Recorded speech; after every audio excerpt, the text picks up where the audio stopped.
Boa noite, graça e paz. Tudo bem com você? Tudo bem com a sua casa? Tudo em paz? Quem está dirigindo a sua casa nesse dia, nessa hora chamada hoje? É o Senhor Jesus? Que bom! Se é Ele que está dirigindo a sua casa, então estamos em uma graça perfeita, não é verdade? Que bom eu poder entrar na sua casa agora à noite, trazendo essa palavra. Eu quero falar hoje sobre fé. Antes de mais nada, vamos orar? Paizinho, nós queremos nessa noite agradecer pelo teu cuidado, pelo teu zelo conosco, te agradecer pela palavra, te agradecer, Senhor, pela tua bondade. Senhor, se ainda não tivemos como expressar a nossa gratidão pelo Senhor, queremos fazendo agora nessa noite. Muito obrigado, Senhor, porque até aqui o Senhor tem nos garantido, o Senhor tem nos dado graça, o Senhor tem nos dado vitória. Obrigado, Pai, porque eu tenho um teto. Obrigado, Senhor, porque eu tenho um pão. Obrigado, Senhor, porque tem pessoas que ao meu lado estão nessa hora intercedendo por mim. Espírito Santo, guarda cada casa. Estenda agora os teus anjos ministradores sobre cada família agora, trazendo salvação, cura e libertação. Te agradecemos em nome de Jesus. Amém? Amém, amém, amém, queridos. Eu estou muito feliz. Você não está feliz? Pastor, como numa pandemia dessa a gente pode falar que está feliz?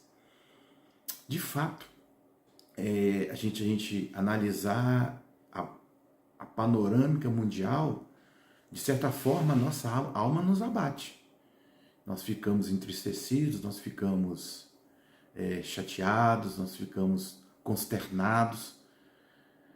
Mas, de certa forma também, se nós deixarmos que isso venha nos abater, nós estamos falando o que para Jesus? Qual a dignificação nossa de expressão para Jesus?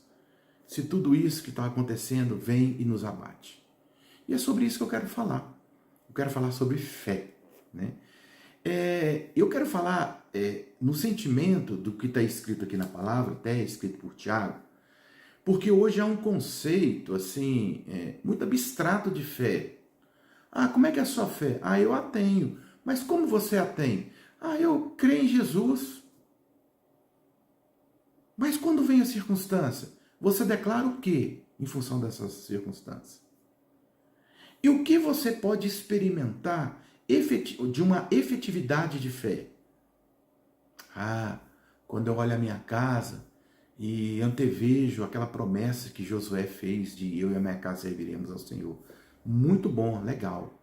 Mas em cima disso, qual tem sido ou quais têm sido os seus exercícios de fé? Ué, e tem isso? Exercício de fé? Pois é. Aí que está um negócio. As pessoas, elas têm uma ideia de Jesus, uma ideia assim de um Deus carrancudo e que se você não faz determinadas coisas, é um Deus que não sorri, é um Deus que não brinca, é um Deus que não conta piada. Você pegou o Senhor da maneira que você vê e pôs ele na caixinha lá. E Jesus não é nada disso. Jesus, ele não tem aqui um objeto, não tem um momento aqui dele chamar os discípulos e contar piadinha. Aqui na palavra não tem, não. Mas aqui na palavra mostra a essência de Jesus e o grau de Jesus com seus discípulos de intimidade naquilo que a ele e a nós já nos foi dado, que é justamente a fé. Você quer ver uma brincadeirinha? Ele fez isso 2 ou 3 vezes. Mas ele fez assim, bem corriqueiramente, para que eu e você venhamos entender. Uma multidão seguia, Jesus cansado, os discípulos chegam para Jesus e falam: Jesus, despede a multidão, porque muitos andarão aí muitas horas, dias, para voltar para suas aldeias, e nada aqui temos para dar de comer. E o Jesus fala assim: o que vocês têm? Jesus, mas vamos despedir a multidão? Não, vou despedir não. Não, vou despedir não. Vocês vão aí lá no Carrefour, vocês vão lá no Atacadão e busque comida para eles. Jesus, mesmo se a gente tivesse um saco de dinheiro, a gente não poderia dar de comer. Ora, quer um significado da espiritualidade de Jesus mais significativa do que essa? E Jesus falou assim: o que vocês têm aqui? Ah, eu tenho um pãozinho e uns peixinhos. Ah, é? Traga para mim. E manda o povo sentar. O resultado vocês vão ver. O que significa isso, amado, para mim e para você? É uma regulamentação prática de uma fé. Diante de uma adversidade, Jesus não chorou, Jesus não se abateu, Jesus brincou com os discípulos, mandou que eles corressem na venda para trazer alguma coisa. Não. O que você tem aí? O que vocês têm? Eu pergunto você nessa noite. O que você tem que evidencie uma fé ativa? Você vê que o posicionamento de Jesus foi a efetividade de uma obra. Traga o que tem, agradeça ao Pai e a multiplicação será feita. Quantas vezes isso aconteceu na minha vida e na sua? Quantas vezes um ente da sua família esteve enfermo? Você, de longe, você intercedeu e aquele ente foi curado?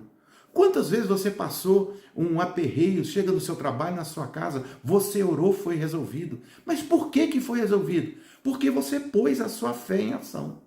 E agora eu quero falar de um segundo ingrediente que está na palavra, mas que as pessoas estão tão absorvidas com o mundo que têm esquecido. Aí quais são? Ou qual é? São as obras. As pessoas, elas estão tão atadas em si mesmas que elas deixam de fazer a obra, deixam de praticar a obra, aquilo que eu tenho falado, aquilo que a pastora tem falado e várias vezes temos falado. A igreja pode estar de porta fechada, mas a obra do Senhor, ela está continuando. E é isso que a gente precisa entender. E é isso que a gente precisa comungar com o Senhor Jesus.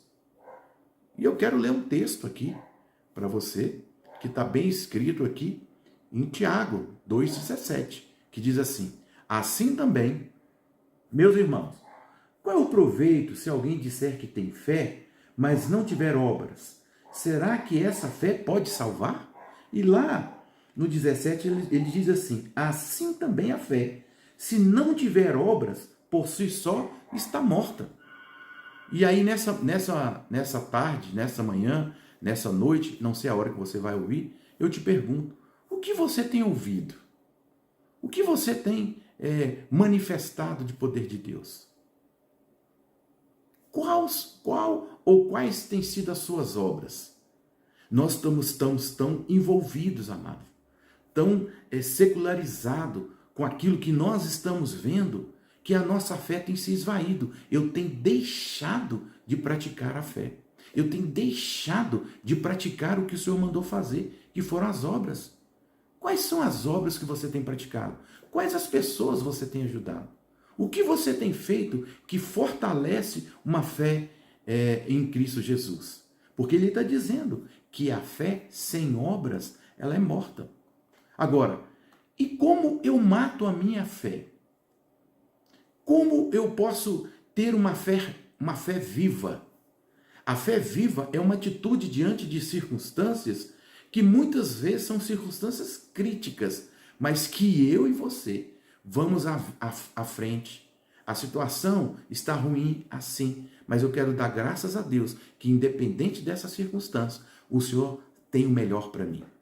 Independente das circunstâncias, eu posso absorver a adversidade e posso declarar na minha casa, na minha família, no meu trabalho ou na minha ausência de trabalho, que o meu pão nunca se terá falta, porque o Senhor é o supridor da minha vida. Mas isso tem que ser acompanhado por uma fé. Mas aí sabe o que acontece? Você não ouve a palavra. Você não lê a palavra. Você não segue a palavra. A sua fé vai diminuindo e qualquer circunstância te abate.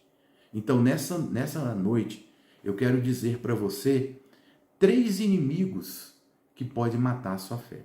Há 3 inimigos que você pode dar permissão que mate a tua fé. Primeiro, quem você anda escutando ou vendo. Tem crente assíduo, assistente de Big Brother, assiste e tal. Tem crente assíduo em novela. Tranquilo. Você vai ter um aumento de fé jubiloso. Pode saber que quando vier a circunstância, a adversidade, você está com a fé em cima, pelo que você tem escutado, pelo que você tem visto. Esse é o primeiro. O segundo, quem eu sigo? Quem eu sigo? Aquele que eu tenho seguido é um elemento de fé para mim? Aquele que eu tenho escutado é um elemento de fé para mim? Esse é o segundo. Que muitas vezes pode matar a sua fé. Cuidado. Talvez você tenha seguido pessoas muito cheias de incredulidade. Do que não vai dar certo, eu acho que não é bem assim, eu acho que isso não é para você. E aí você toma conta disso e vai embora. E o terceiro é quem é o seu modelo. Quem é o seu modelo? Quem é o seu padrão de fé? Nós podemos ver que no nosso ministério, nós temos um lema no nosso ministério. Ah, pastor, e qual é o lema? Errar menos. Porque errar nós vamos errar, somos humanos. Agora, nós chegamos à conclusão que a igreja está fechada, mas que existe um povo faminto. E nós vamos fazer o quê? Nós vamos chegar hoje. Estamos iniciando um marco histórico no MUC. Vamos começar 2 dias na semana com sopa no mandala, pregando o evangelho. 2 dias, ainda é pouco. São poucos os dias ainda. Mas nós vamos caminhando. Mas para quem fez sopa há mais de 13 anos, 1 dia na semana, estamos começando hoje, dia 13 de abril, a iniciar no MUC o 2º dia de sopa na semana. Nós teremos terças e quintas-feiras. Você quer aumentar a sua fé? Vai para a obra, vai fazer a obra. Os missionários em campo, todos eles estão sendo ministrados na importância designada e às vezes até mais. Porque o Senhor tem dado provisão para o seu povo, para que venha o dinheiro, que venha o mantimento à casa, e na casa do tesouro ele é bem distribuído, equânime. Aqueles que têm necessidade estão sendo bem representados ali. Então, a fé, ela pode ser abatida na sua vida por um desses 3 fatores: quem eu escuto, quem eu sigo e quem é o modelo. Cuidado. Talvez a incredulidade que tem te abatido, você não tem conseguido expressar a fé, vem por um desses 3 ingredientes. Preste atenção na sua vida a partir de hoje. E para finalizar, como bem Tiago diz, meus irmãos, que aproveita se alguém disser que tem fé e não tiver as obras? Porventura a fé pode salvá-lo?